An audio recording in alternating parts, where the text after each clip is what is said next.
아가서 1장입니다. 아가서 1장 5절 6절입니다.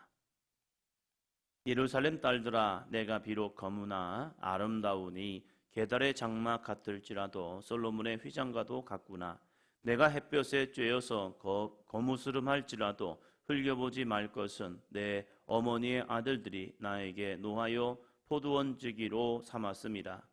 나의 포도원을 내가 지키지 못하였구나. 아멘. 사랑받는 사람 누구일까? 사랑받는 사람은 누구일까? 자신을 사랑할 수 있는 사람이 사랑을 받게 되더라고요. 나를 사랑하지 못하는 사람이라면 다른 사람에게 사랑받기가 좀 어렵습니다. 왜 그러냐면 잘못된 시선으로 보기 때문입니다. 나 당신 좋아요. 왜 날 좋아하지? 내가 당신 사랑합니다. 왜 날 사랑한다고 하지?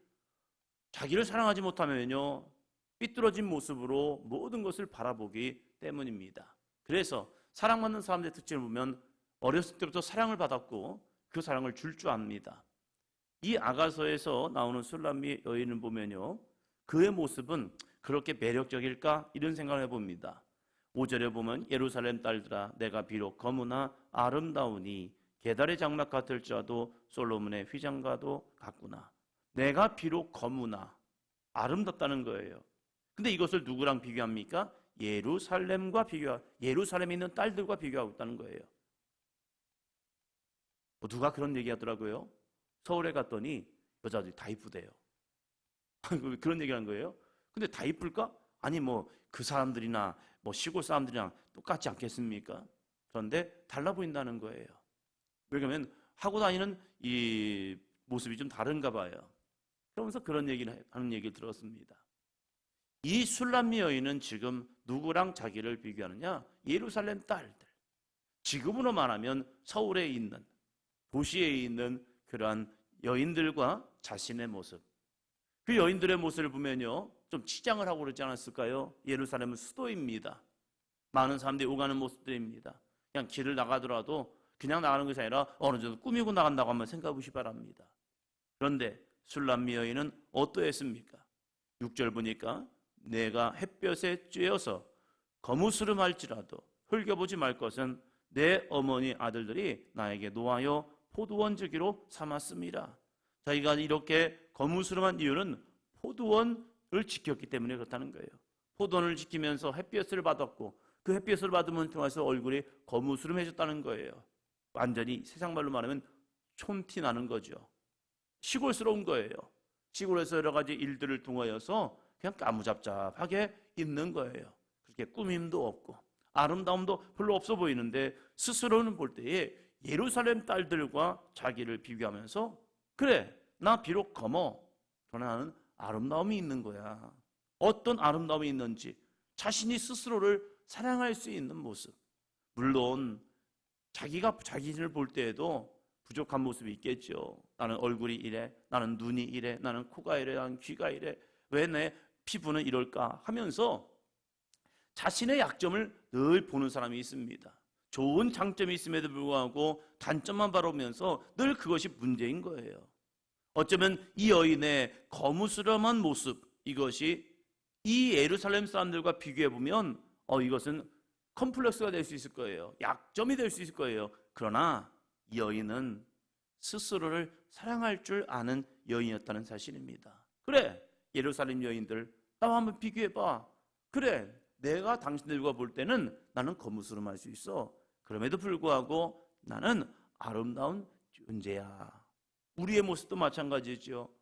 좋은 사람과 대단한 사람과 나를 비교해보면 나는 이런 사람밖에 되지 않을 수 있어요. 그러나 예수 그리스도 앞에 서 있는 나의 모습, 주님 앞에 서 있는 나의 모습을 볼 때 나는 주님의 사랑받을 만한 존재야 라는 그런 믿음이 있냐 이거예요. 나는 하나님 앞에 사랑받을 만한 존재야. 허물도 있을 수 있죠. 죄도 있을 수 있죠. 연약함도 있을 수 있죠. 부족함도 있을 수 있습니다. 그러나 하나님 앞에 서 있는 나의 모습, 많은 사람이 있음에도 불구하고 그 많은 사람들 가운데서 하나님과 나와의 모습. 저희 시골 동네는 연무대입니다. 연무대인데 훈련병들이 가끔 지나갈 때가 있습니다. 훈련을 하기 위해서 훈련소에 나와서 훈련하는 그 장소까지 이동을 합니다. 그런데 그놈입니다. 다 깨지직하게 철모를 쓰고 훈련복을 입고 총을 들고 이렇게 막 행진합니다. 그러면 누가 누군지 모릅니다. 그런데 부모는 알아봅니다. 알아봅니다. 누구다? 알아봅니다. 훈련소에 가면 사진을 찍어서 부모에게 보내죠. 그러면 싹 훑어봅니다. 싹 훑어보는데 내 자녀는 딱 보입니다. 여기 있구나. 똑같아요. 머리는 박박 깎고 훈련복 똑같은 옷을 입고. 명찰이 보이겠습니까? 안 보이죠. 그럼에도 불구하고 내 자녀는 보입니다. 그 여인이 하나님과 나와의 관계 속에서 하나님은 수많은 백성들이 있음에도 불구하고 그 가운데서 나 자신을 주목하여 보신다는 사실입니다. 나 자신이 어떠한 모습이든지 하나님은 우리를 사랑하신다는 사실입니다. 그러면서 이러한 노래를 불러줍니다. 15절이요. 내 사랑아 너는 어여쁘고 어여쁘다. 내 눈이 비둘기 같구나. 16절이요. 나의 사랑하는 자야 너는 어여쁘고 화창하다. 우리의 침상은 푸르고. 17절이요. 우리 집은 백향목 들보 잣나무 석가래로구나. 아멘. 그럴지라도 내 사랑아 너는 어여쁘고 어여쁘다. 그래야 사랑이 되는 거예요. 왜 이렇게 얘는 거무스름하지? 왜 얘는 이렇게 못났지? 왜 쟤는 저러지? 이렇게 보여주면요 희한하죠. 마음이 멀어져요. 그런데 그 모든 것이 다 그냥 예쁜 거예요. 예쁘니까 마음이 끌리게 되고, 예쁘니까 많은 사람들 가운데서 그만이 주목하여 보여지기 시작하고, 그를 보는 순간 가슴이 뛰기 시작하는 거예요. 그리고 뭔가를 말하고 싶고 함께하고 싶은 마음, 이것이 사랑하는 사람과의 관계이죠. 우리와 주님과의 관계는 어떠합니까? 우리가 주님을 볼 때에 주님을 사랑하는 마음이 있었는가? 주 예수보다도 귀한 것 없네 라는 찬양이 있죠. 주 예수보다 귀한 것 있었지요. 세상 명예, 나의 모습, 세상의 여러 가지 즐거움, 만족감, 그것이 귀했기 때문에 나는 그것을 찾아서 헤맸었죠. 그런데 예수 그리스도를 만나고 십자가의 은혜를 경험하는 순간, 와, 예수님이 날 위해서 십자가를 지셨구나. 하나님께서 자신의 독생자 예수 그리스도를 나를 사랑하셔서 그분을 친히 보내셔서 오셔서 이 땅 가운데 이런 사랑을 완성하셨는구나. 그래서 하나님은 이 사랑을 요한복음 3장 16절에서 우리에게 한마디로 말하고 있죠. 하나님이 세상을 이처럼 사랑하사 독생자를 주셨으니 이는 그를 믿는 자마다 멸망하지 않고 영생을 얻게 하려 하십니다. 이 놀라운 사랑의 메시지를 우리에게 주었죠.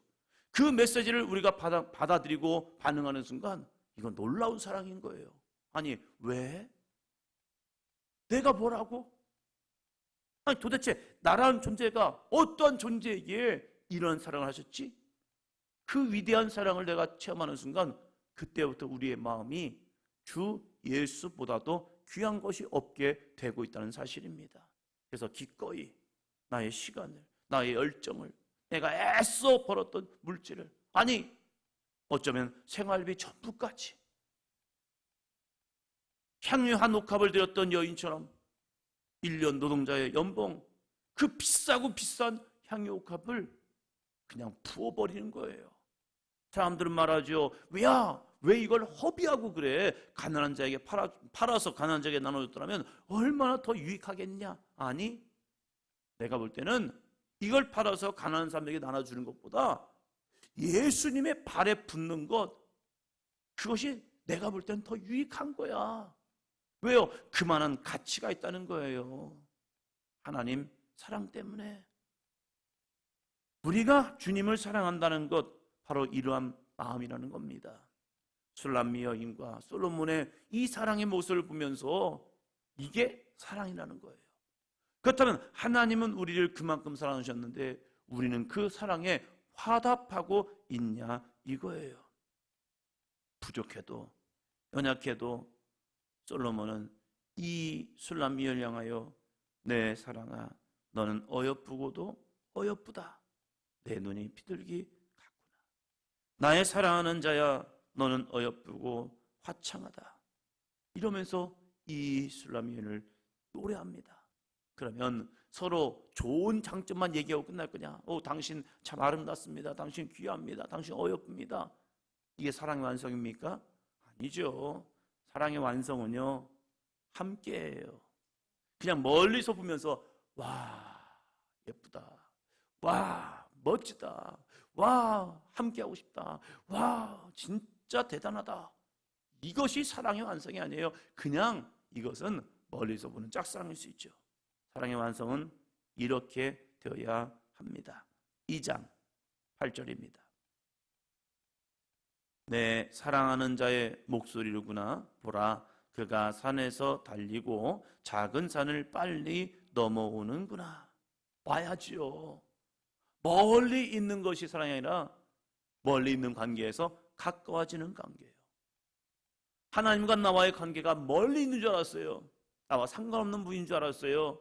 예수님의 십자가의 역사가 나와 아무런 관계가 되는 줄 아닌 줄 알았어요. 그는 유대인이고 이스라엘 사람이고 나는 한국 사람. 그러면 그분과 나와 무슨 상관이 있어? 아니야. 아무 관계 없어. 그러한 관계 속에서 어느 순간에 내 사랑하는 자의 목소리가 시작하는 겁니다. 그 목소리가 누구를 부르냐? 바로 나를 부르고 있다는 거예요. 놀라운 일이죠. 성경의 사건이 어느 날 나의 사건으로 들려옵니다.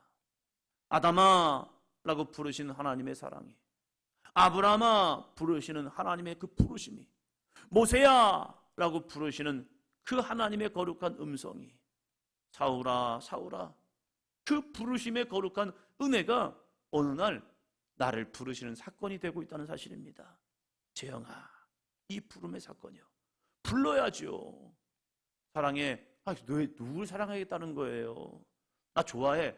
누구를 좋아하겠다는 거예요? 사람을 좋아하겠다는 거예요? 나를 좋아하겠다는 거예요? 죄를 좋아하겠다는 거예요? 뭘 좋아하겠다는 거예요? 그냥 다니면서 나 좋아해, 나 좋아해, 나 사랑해. 그러면 도대체 누구한테 하는 거야? 그런데 그 사랑하는 자의 목소리가 들려지는 겁니다. 바로 나를 향한 사랑의 목소리요. 내가 너를 사랑한다. 내가 너를 사랑한다. 십자가에서 예수님의 이 사랑의 목소리, 내가 너를 위하여 십자가에서 죽었노라. 이 거룩한 자의 목소리가 들려질 때요, 앞에서 정말 우리의 가슴을 찢으면서 회개라는 사건이 벌어지기 시작하는 거죠. 그 주님의 목소리가 내 안에 들려주는 순간 내 가는 인생의 길 속에서 드디어 돌아서서 주님을 바라보는 인생으로 돌아서고 있다는 사실이에요. 목소리만 들리면 되겠습니까? 아닙니다. 더 중요한 것 10절입니다. 나의 사랑하는 자가 내게 말하여 이르기를 나의 사랑 내 어여쁜 자야 일어나서 함께 가자. 이게 가장 아름다운 모습이죠. 사랑하는 자의 목소리가 들었습니다. 내가 당신을 사랑합니다. 내가 당신과 함께하고 싶습니다. 막 얘기해요. 그런데 그 목소리를 듣고 그러세요 하면서 자기는 딴 길을 가요. 그게 사랑이 아닌 거죠. 그 사랑하는 자의 목소리가 내게 들려왔어요. 십자가의 은혜가 들려왔어요. 구원의 역사가 들려왔어요. 거기에 내가 반응하는 겁니다. 드디어 사랑하는 자의 목소리가 들려왔고 그가 내게 다가왔습니다. 가까이 왔습니다. 그러면서 하는 말이 무엇입니까? 나의 사랑하는 자가 내게 말하여 이르기를, 다른 사람이 아니라 내게 말하여 이르기를 나의 사랑 내 어여쁜 자야 일어나서 함께 가자. 그러면서 뭐 했을까요? 손을 내밀었겠죠. 나와 함께 갈까? 나와 함께 갈까? 친한 사람과 이제 시작한 여인과 어느 정도 진도를 나간 여인, 이천에서 목회할 때에 호수가 저수지가 있습니다. 설봉공원이라고 저수지가 있는데 가끔 그 옆에 저희 아파트가 있어가지고 거기서 딱 거의 1km가 됩니다. 코스가 주변이. 그래서 이 달리기를 쭉 이렇게 하다가 집에 들어가는 경우도 있었어요. 근데 열심히 달리는데 어디서 많이 듣던 목소리가 들려와요. 저희 교회 청년이었습니다. 여자 청년. 근데 남자가 교회 남자가 아닌 거예요. 저희 교회 청년이. 그래가지고 봤죠. 그랬더니 둘이 간격이 있더라고요. 이 여자 청년과 이 남자 이 청년의 간격이 있어요. 느꼈죠. 만난 지 얼마 안 됐구나. 근데 가끔 가다가 손을 잡고 가는 연인들도 있습니다. 이들은 좀 더 가까워지는 관계구나. 더 가까운 관계도 있습니다. 이들은 진전이 오래됐구나. 함께 가는 것 같지만 손을 잡고 가는 사람과 어깨를 잡고 가는 사람들의 차이가 있어요. 그만큼 관계가 더 가까워지는 거예요. 가까워지면 가까워질수록요 함께 하기를 원한다는 겁니다. 주님은 십자가의 은혜로서 우리를 끝나는 것이 아니라 요한복음 15장 7절처럼 너희가 내 안에 거하고 내 말이 너희 안에 거하기를 원하신다는 사실이에요. 그것이 무엇입니까? 함께라는 거예요. 함께할 때 그냥 동행이 아니라 손을 맞잡고 마음이 전가될 수 있도록 내 길을 가는 것이 아니라 주님의 길을 함께 가기를 원하신다는 사실이에요. 오늘 우리들도 주님의 사랑 가운데 거하고 있죠. 오늘도 우리가 이 시간 주의 음성을 듣기 온 거죠. 주님의 음성을 듣고 그래요 주님 이제 주님 음성 들었으니까 내가 한번 살아볼게요. 혼자 가는 것이 아니라 주님은 세상 끝날까지 우리와 함께 하심을 통해서 나와 동행하기를 원하신다는 거예요. 이것이 사랑하는 자의 관계라는 거예요. 내가 당신 사랑하는데 당신은 집으로 가고 나는 내 집으로 가겠습니다. 이 관계가 아니잖아요. 사랑하는 관계에서는요 그 헤어짐의 시간이 아쉬운 거예요. 그래서 당신의 집으로 보내줘야 하고 내 집으로 가야 하는데 이런 말 합니다. 우리 함께 살까요? 당신의 집으로 가는 것이 아니라 우리 결혼해서 함께 살까요?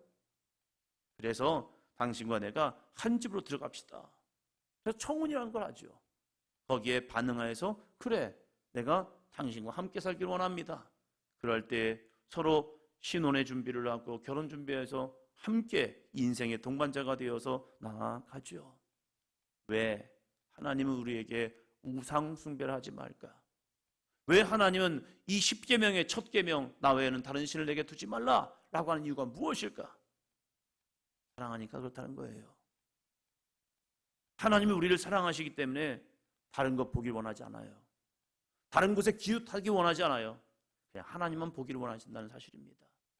우리들도 마찬가지죠. 누군가 나를 사랑한다면 나만 보기 원하는 거지 그냥 모든 사람 다 보고 그들과 사랑하고 나와 그냥 시간 되면 잠깐 왔다가 그냥 자고 그래요. 이게 아니잖아요. 하나님이 왜 이렇게 이 계명과 율례와 법도를 통하여 하나님만 사랑하는가? 하나님만 사랑하라고 얘기하는가? 하나님이 나를 그렇게 사랑하기 때문에 그렇다는 거예요. 오늘 우리의 삶 속에서 이 시간만 기도하고 그래요 주님 나 기도했으니까 이제는 세상에서 나 혼자 살아볼게요 이게 아니라 하나님의 거룩한 음성 나의 사랑 내 어여쁜 자야 일어나서 함께 가자 이 거룩한 음성이 들려지고 그래요 오늘도 나는 주님과 함께 합니다 이 고백 속에 살아가는 저와 여러분이 되기를 주의 이름으로 축원합니다.